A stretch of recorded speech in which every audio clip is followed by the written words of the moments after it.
Hello students, आज हम करेंगे स्नैपशॉट्स का chapter number first, the summer of the beautiful white horse.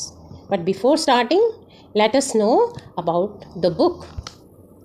Snapshots is the supplementary reader for class 11th. Snapshot means a short quick photograph. इस context में इस नाम को use किया गया है क्योंकि आप अलग अलग जो स्टोरीज़ हैं, शॉर्ट स्टोरीज़ हैं इस बुक के अंदर, उसमें आप लाइफ के अलग अलग स्नैपशॉट्स देखेंगे। डिफरेंट टाइप्स ऑफ स्टोरीज़ हैं, इसलिए लाइफ के डिफरेंट स्नैपशॉट्स हैं। So let's start our topic, and topic is chapter 1, the summer of the beautiful white horse, written by William Saroyan. तो विलियम सरोयन के बारे में पहले जान लेते हैं about the author. विलियम सरोयन, आप जैसे पिक्चर में भी देख रहे हैं, was an American author who wrote many plays and short stories about growing up impoverished as the son of Armenian immigrants. वो 1908 में पैदा हुए, 1981 में उनकी डेथ हो गई थी और उनके जो फादर थे वो आर्मेनिया से बिलोंग करते थे, वहाँ से इमिग्रेट कर गए थे और अमेरिका में बस गए थे। तो वो उनका बेटा था, उसका जो बर्थ हुआ था वो अमेरिका में हुआ था, तो वो आर्मेनियन अमेरिकन था।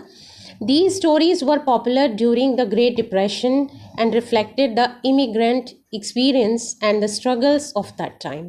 क्योंकि जो स्टोरीज़ हैं वो ग्रेट डिप्रेशन के टाइम पर लिखी गई थी। यहाँ डिप्रेशन का मीनिंग है इकोनॉमिक डिप्रेशन, यानी कि जो आर्थिक मंदी चल रही थी, तो उस टाइम जो लोगों की स्ट्रगल है, इमिग्रेंट्स की स्ट्रगल है, उनके बारे में थी। अभी भी आपने देखा है कोरोना के टाइम में, जो हालांकि दूसरे देश के इमिग्रेंट नहीं थे लेकिन एक स्टेट से दूसरी स्टेट में आए थे, तो ऐसे क्राइसिस के टाइम में किस तरीके से इन लोगों को स्ट्रगल करना पड़ता है हमने भी देखा है। उन्होंने ये खुद एक्सपीरियंस किया था क्योंकि वो खुद एक इमिग्रेंट फैमिली से बिलोंग करते थे। तो इन्हीं के बेस पर, इन्हीं के आधार पर उनकी बहुत सारी स्टोरीज़ लिखी गई हैं, चाहे वो नॉवेल्स हैं या शॉर्ट स्टोरीज़ हैं। Stroyan grew up in Fresno, the center of Armenian Americans in California, which served as the basis for many of his settings. यही बताया कि वो वहाँ रहे थे जहाँ ज़्यादातर कैलिफोर्निया में अर्मेनियन पीपल रहते थे। Despite the difficulties of life during the depression era, कि डिप्रेशन के टाइम पर हालांकि बहुत ज़्यादा डिफ़िकल्टी हुई थी, Saroyan's works nonetheless contain a ray of hope, फिर भी उनमें अ रे ऑफ होप होती है, मतलब एक आस होती है, एंड ऑप्टिमिज्म मीन्स आशावादी उनकी स्टोरीज़ हैं about life that expresses the indomitable spirit of those immigrants who help to build America. Means उन्होंने उनकी स्पिरिट को दिखाया कि किस जोश के साथ फिर भी वो लगे रहते थे। वो बहुत ही फेमस विलियम सरोयन थे और उन्हें पुलित्ज़र प्राइज़ भी मिला था 1940 के लिए, जो उन्हें उनके प्ले के लिए मिला था, the time of your life, ये उनके प्ले का नाम था। तो आप देखेंगे वो काफ़ी फेमस हुए, हालांकि वो बहुत ही निचले तबके से उठकर गए थे। Now let us move on to the story. हम लाइन टू लाइन स्टोरी की एक्सप्लेनेशन नहीं करेंगे, वो आप खुद पढ़ेंगे। मैं आपको एक डिटेल्ड एक्सप्लेनेशन इस चैप्टर की देने वाली हूँ, the summer of the beautiful white horse. पहले इसका टाइटल कर लेते हैं कि क्या मीनिंग है summer of the beautiful horse, white horse का मीन्स एक सुंदर सफ़ेद घोड़े की गर्मियाँ कैसे बीती। गर्मियाँ मीन्स एक सीज़न उसका कैसे बीता, इसमें डिस्क्राइब किया गया है। अब देखिए यहाँ पर इस चैप्टर के बारे में बताया गया है, this stories is about 2 Armenian boys, ये 2 अर्मेनियन बॉयज़ के बारे में है। तो आप देखेंगे उनका एक्सपीरियंस था, उन्हीं के बारे में लिखा है। Who belong to a tribe whose hallmarks are trust and honesty, और जो ऐसी ट्राइब से बिलोंग करते थे जिनके हॉलमार्क हैं, उनका मेन फाउंडेशन ही ट्रस्ट और ऑनेस्टी है। तो आप चैप्टर के अंदर ये देखेंगे कि क्या वो उस ट्रस्ट और ऑनेस्टी को दिखाते हैं, उनके अंदर भी वो ट्रस्ट और ऑनेस्टी आ पाती है, तो ये आप इस चैप्टर के अंदर देखेंगे। So let's start. देखिए यहाँ पर इस मैप के अंदर अर्मेनिया बताया है कि अर्मेनिया कहाँ पर है। ये वेस्टर्न एशिया में है, कभी कभी इसको यूरोप में भी मान लिया जाता है। तो ये टर्की, अज़रबैजान के आसपास है और वहाँ की ग्रेगोलियन ट्राइब से ये लोग बिलोंग करते थे। लेकिन हालांकि जो राइटर है वो अमेरिका जाकर बसे हुए थे, लेकिन फिर भी उन्हें इस ट्राइब का एक्सपीरियंस होगा और उसी के बेस पर उन्होंने अपनी ये कहानी लिखी है। सो इस कहानी में एक ब्यूटीफुल वाइट हॉर्स होता है, आपने अभी देखा है, इसके टाइटल में भी है। तो जब स्टोरी स्टार्ट होती है तो क्या जो एरम है, जो 9 इयर्स का एक लड़का है, वो एक कहानी सुना रहा है, इस कहानी को, अपने एक्सपीरियंस को बता रहा है कि जो इस फैमिली से बिलोंग करता था, गेरगुहेलियन फैमिली से। तो वो उसे, हालांकि वो पुअर थे, लेकिन उसे कभी भी किसी भी चीज़ को के लिए बुरा नहीं लगता था, वो फुली अपनी लाइफ को एंजॉय करते थे। He had a cousin named Mourad, और मुराद को जो जानते थे वो उसको क्रेजी मानते थे, थोड़ा सा सन की मानते थे। बट एरम डिडंट थिंक सो, लेकिन एरम को नहीं लगता था वो ऐसा है। एक दिन मुराद सुबह सवेरे 4 बजे एरम के घर के बाहर आता है, उसकी खिड़की के बाहर टैप करता है विंडो के ऊपर, और एरम को अपनी आंखों पर विश्वास नहीं होता। क्यों? Because there was not light enough for him to see. और वो वहाँ पर खड़ा था और देखा, तो उसने विंडो से बाहर जब झांक के देखा, अभी वो नींद में ही था एरम ने, तो देखा मुराद जो उसका कज़न था, जो 13 इयर्स का था, वो एक ब्यूटीफुल वाइट हॉर्स के साथ खड़ा था। अब उसे अपनी आंखों पर यकीन नहीं हुआ। क्यों यकीन नहीं हुआ? क्योंकि वहाँ पर उनकी फैमिली में कोई एक हॉर्स को अफोर्ड ही नहीं कर सकता था, वो इतने गरीब थे। तो उसे इस बात का अंदाज़ा ही नहीं था, उसे लग रहा था कि वो शायद सपना देख रहा है। लेकिन मुराद उसकी बात को समझ जाता है और कहता है कि you are not dreaming my brother, कि if you want to ride just be quick. वो उसको कहता है। एरम जानता था कि हम, उनका परिवार तो ऑनेस्टी के लिए जाना जाता है, तो उसका जो ब्रदर था मुराद, वो घोड़े को चुरा भी नहीं सकता। तो क्या बात हो सकती है कि वो जो घोड़ा था वो कैसे लेकर आया होगा, वो उसको वो घोड़ा कैसे मिला होगा। लेकिन क्योंकि उसको तो पता था कि Aram couldn't have bought that horse. क्यों? तो उसे लग रहा था कि ज़रूर उसने उसको स्टील किया था, चुराया था। तो इसलिए वो उससे सवाल पूछता है कि Mourad, where did you steal this horse? लेकिन मुराद जो है उसकी बात का सीधा जवाब नहीं देता।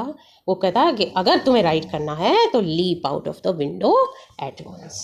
अब एरम जो है वो परेशान हो जाता है, वो सोचता है कि अब क्या किया जाए, कि जाना चाहिए कि नहीं जाना चाहिए। लेकिन उसके अंदर टेम्पटेशन थी, उसको भी हॉर्स राइडिंग का शौक़ था। और फिर वो अपने आप के लिए एक एक्सक्यूज़ बना लेता है और सोचता है कि no, stealing a horse for a ride was not the same thing as stealing money. तो वो अपने एक्सक्यूज़ मान लेता है कि पैसे चुराना और घोड़े को सवारी के लिए ले लेना या चुरा लेना सेम बात नहीं है। तो इस तरीके से वो अपने मन को समझाकर वो चला जाता है। तो वो कहता है कि let me put on my clothes, कि मैं पहले कपड़े पहनकर आ जाता हूँ। तो इस तरीके से वो जल्दी से कपड़े पहनता है और दोनों जो हैं वो खिड़की से छलांग जब लगा लेता है तो घोड़े की पीठ पर सवार होकर चले जाते हैं दोनों। वो टाउन के एज पर रहते थे और वहाँ पर बहुत सारे विनयार्ड के अंगूर के बाग थे, और वहाँ पर इरिगेशन डिचेस भी थी, गांव के देहात के रोड्स भी थे। तो वो उस घोड़े को उस साइड ले जाते हैं और बहुत ही एंजॉय करते हैं। और इस दौरान जो है कहानी में ये बताया जाता है कि एरम जो है, जो मुराद है, वो एक क्रेज़ी, थोड़ा सा सनकी था जानवरों के प्रति, उसको जानवरों से लगाव था और इनके लिए वो किसी भी तरह का क्रेज़ रखता था।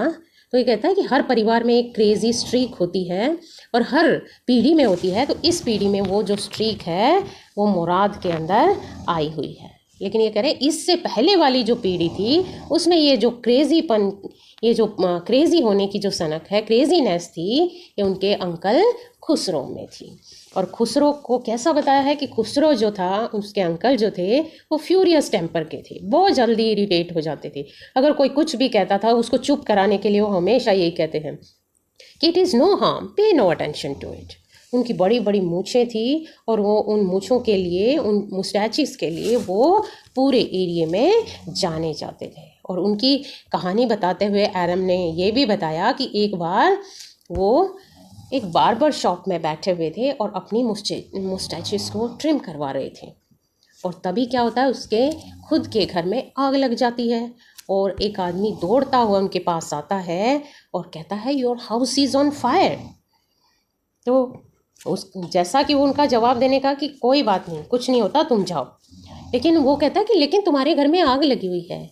तो वो चिल्ला कर कहता है कि pay no attention to it, क्योंकि वो सुनता ही नहीं था किसी की। उसका हर चीज़ का एक स्टैंडर्ड जवाब होता था, पे नो अटेंशन टू इट। तो इस तरह से ये जो पागलपन था ये उनके अंकल खुसरो में था, और अब जो ये पागलपन, ये क्रेजीनेस थी, इस पीढ़ी में मुराद के अंदर आई हुई थी। तो इस तरीके से वो अपने अंकल को डिस्क्राइब करते हैं। और फिर जो है वो कहानी पर एरम फिर आ जाता है कि वो हॉर्स राइडिंग कर रहे थे और बड़ा ही उन्हें मज़ा आ रहा था दोनों।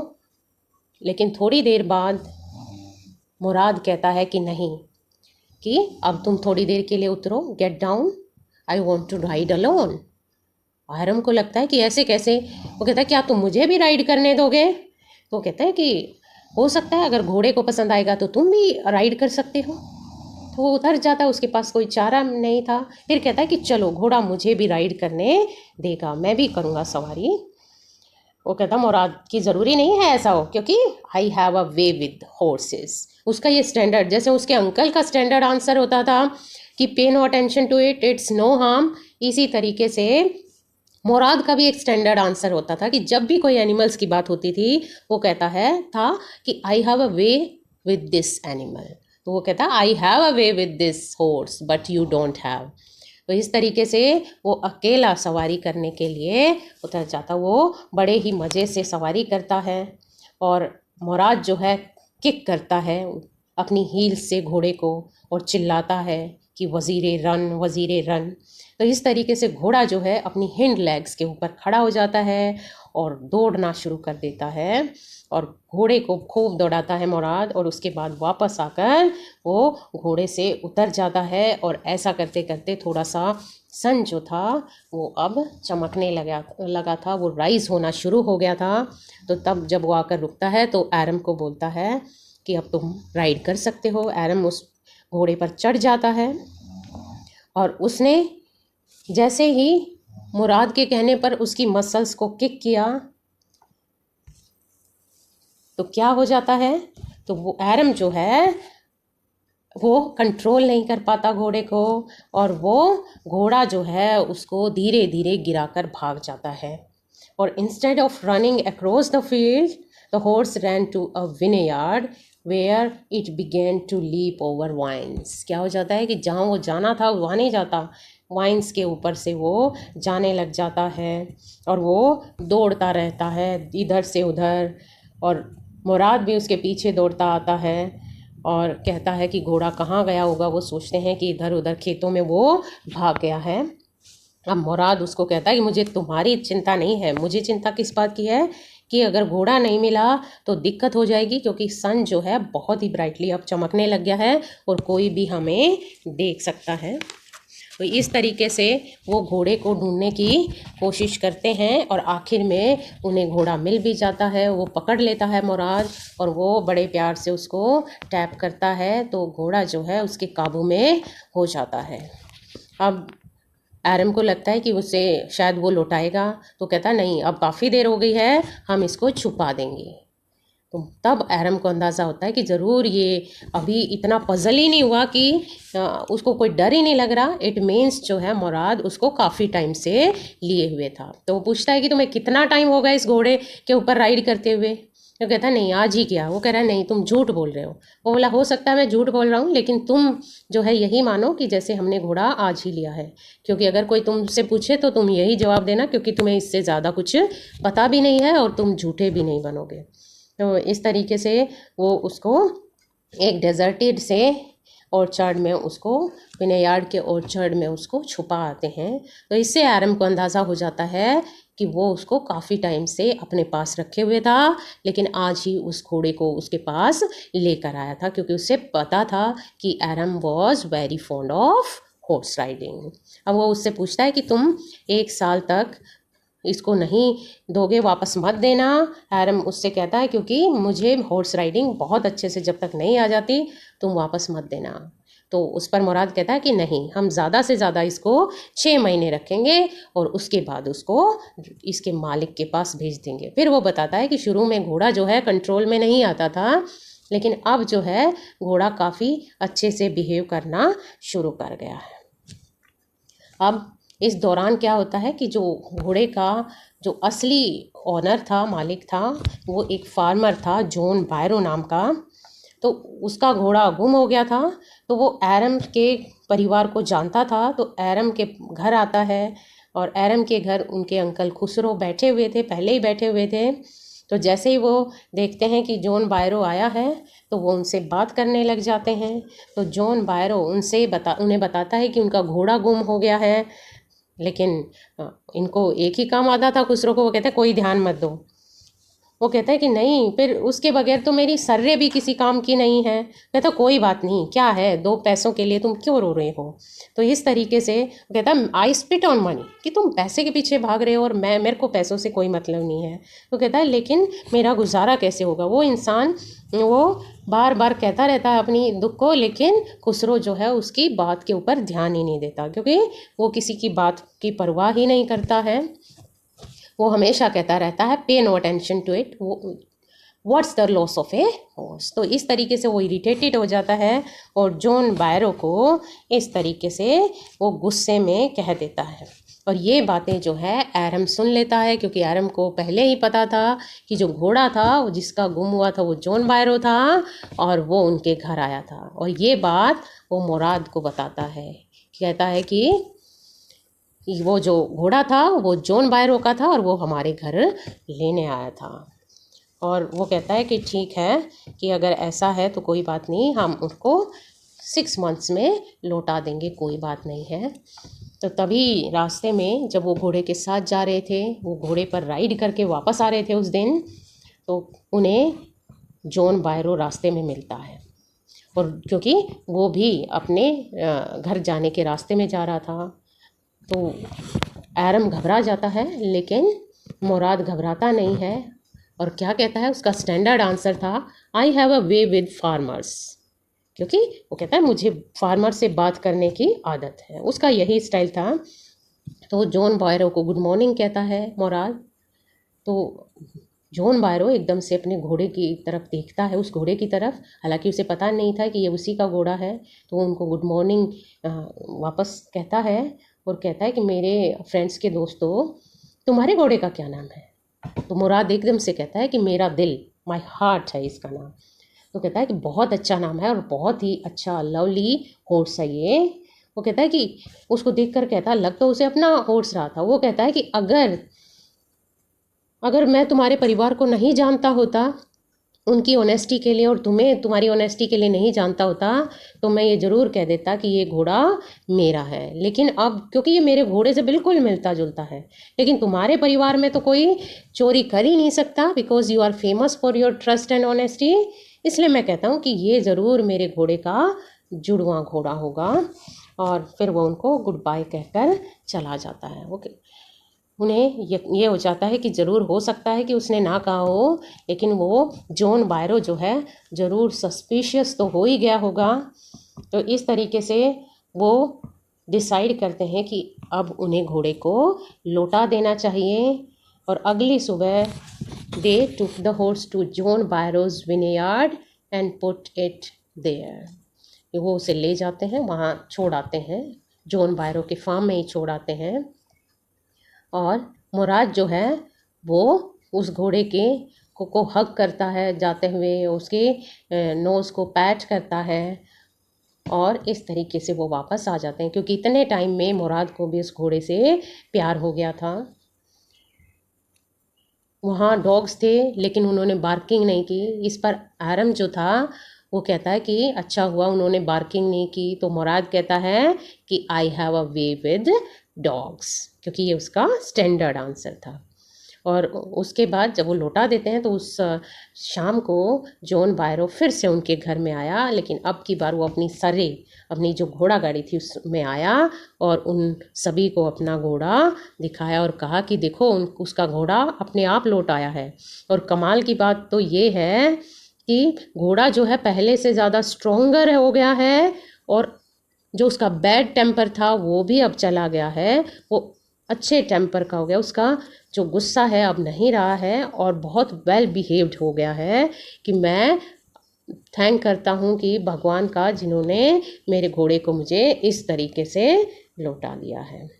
लेकिन वहाँ जो उनका अंकल खुसरो था वो फिर से इस बात से भी इरिटेट हो जाता है, उसकी खुशी से भी इरिटेट हो जाता है और चिल्लाने लगता है कि pay no attention to it, इस पर ध्यान मत दो। इस तरीके से देखेंगे कि उसका अपना क्रेजीनेस था और मुराद का अपना क्रेजीनेस था। तो स्टूडेंट्स, ये तो थी इस चैप्टर की स्टोरी। अब आप ये सोचेंगे ये तो एक इंसिडेंट है, कोई स्टोरी नहीं है इस तरीके से कि मैसेज क्या हो सकता है स्टोरी से। तो मैसेज मेरे ख्याल से यही हो सकता है कि हर इंसान जो है उसके सच और झूठ के अपने मीनिंग्स होते हैं। तो दूसरों के लिए जब बात होती है तो उसके मीनिंग्स कुछ और होते हैं, जब अपना स्वार्थ आता है तो उसके मीनिंग जो होते हैं वो बदल जाते हैं। अपनी सेल्फिशनेस के लिए हम एक्सक्यूज़ बना लेते हैं उससे बाहर आने का, अपनी अपनी आत्मा को, अपनी कॉन्शियसनेस को समझाने के लिए हम उस चीज़ को, उसके लिए कोई एक्सक्यूज़ बना लेते हैं, कोई बहाना बना लेते हैं और उसको एक रीज़न दे देते हैं अपने जो भी एक्शन है उसके लिए। तो इस तरीके से, हालांकि ये जो दोनों लड़के थे ये इनोसेंट थे, इनका इरादा उसको बेचने का नहीं था। वो ये भी कहते हैं कि हम बेच नहीं रहे हैं, हम तो थोड़े टाइम के बाद उसको राइड करके लौटा देंगे। लेकिन फिर भी अगर एक फार्मर को उस दौरान जो नुकसान हुआ वो गलत है, इस तरीके से उसे नुकसान नहीं होना चाहिए। तो यही हम मान सकते हैं कि इसका थीम है। सो अब मैं आपको वर्ड मीनिंग्स दे रही हूँ, कुछ इंपॉर्टेंट वर्ड मीनिंग्स हैं। विनेयार्ड, विनेयार्ड होता है plantation of grape wine used in wine making. ज़्यादातर वहाँ वाइन्स बनती हैं तो वहाँ पर ग्रेप वाइन्स जो हैं उनको बहुत ज़्यादा उगाया जाता है। ऑर्चर्ड्स, बगीचा होता है जहाँ किसी फ्रूट के प्लांट्स उगाए जाते हैं। इरिगेशन डिचेस होती हैं कि man made channel use to deliver water, पानी को इधर से उधर ले जाने के लिए डिचेस को खोद दिया जाता है। ट्रॉट, प्रोसीड विद समथिंग, किसी चीज़ में आगे जाना। डिसेंडेंट्स होता है a system that develops from an earlier simple version. Descendant होता है कि पहले वाले से कोई चीज़ दोबारा आना। डिसेंडेंट एक फैमिली के भी डिसेंडेंट्स हो सकते हैं कि एक के बाद जब दूसरी पीढ़ी आती है। स्ट्रीक मतलब रेस, एक टाइप की जाति या कास्ट वगैरह के लिए हम इसका यूज़ करते हैं ना। विनेयार्ड, विनेयार्ड होता है plantation of grape wine, orchard, a piece of land, same. Enormous, sorry, enormous means huge. San Joaquin valley, ये वैली कैलिफोर्निया में है, उसका नाम है। कैप्रीशियस होता है थोड़ा सा जिसमें क्रेजीनेस हो। इनकंसिस्टेंट, चेंज ऑफ मूड, कि किसी भी टाइम मूड बदल जाए, किसी भी टाइम धुन सवार हो जाए। Vagrant, a person without a settled home, कि ये जो गैरघलियन परिवार है इनके लिए आया है कि ये वेजरेंट टाइप के लोग थे। वजीरें, नेम उसको घोड़े को बुलाता है। फ्यूरी, फ्यूरी होता है anger, fury anger. Rudyard, raised, कि कैसे घोड़े को रियर किया जाता है, मीन्स पाला जाता है। स्नोटेड, ब्रेथ्ड आउट, जैसे एक जो हॉर्स है वो स्नोट करता है। तो ये मेन वर्ड मीनिंग्स थे। Now is the exercise time. First question is who were Aram and Mourad. कौन थे वो, आप उनके बारे में दो तीन लाइनें लिखेंगे। What do you know about Aram's cousin, this is आरम।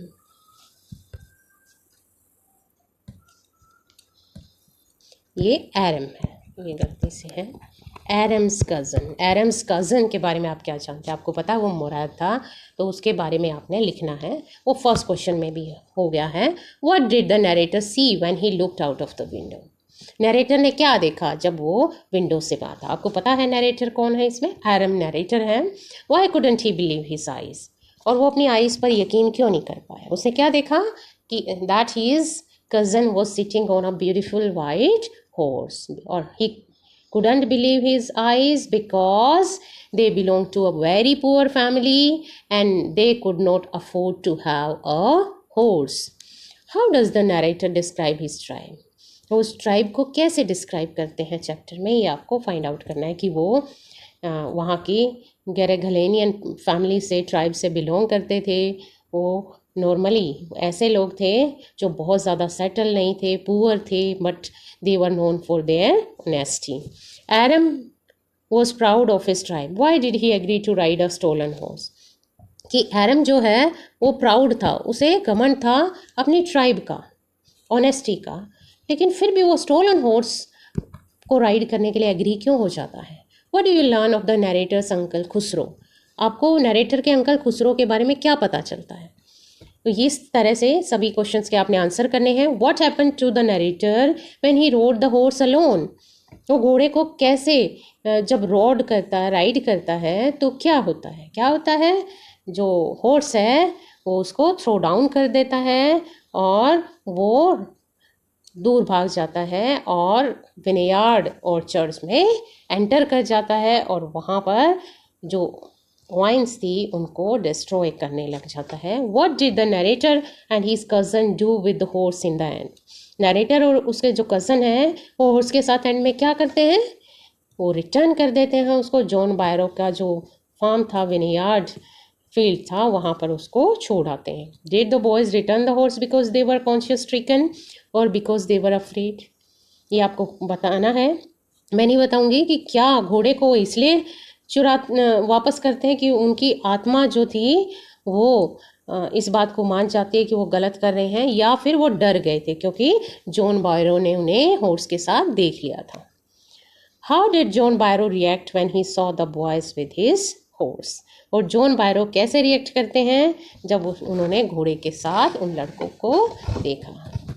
कैसे, क्या रिएक्ट करते हैं कि वो एकदम से सरप्राइज़ हो जाते हैं कि घोड़ा जो है बिल्कुल उनके घोड़े जैसा है, लेकिन फिर भी वो सस्पिशियस नहीं होते क्योंकि वो उनकी फैमिली को जानते थे और उन्हें पता था कि उनके परिवार को कोई भी मेंबर स्टील नहीं कर सकता घोड़े को.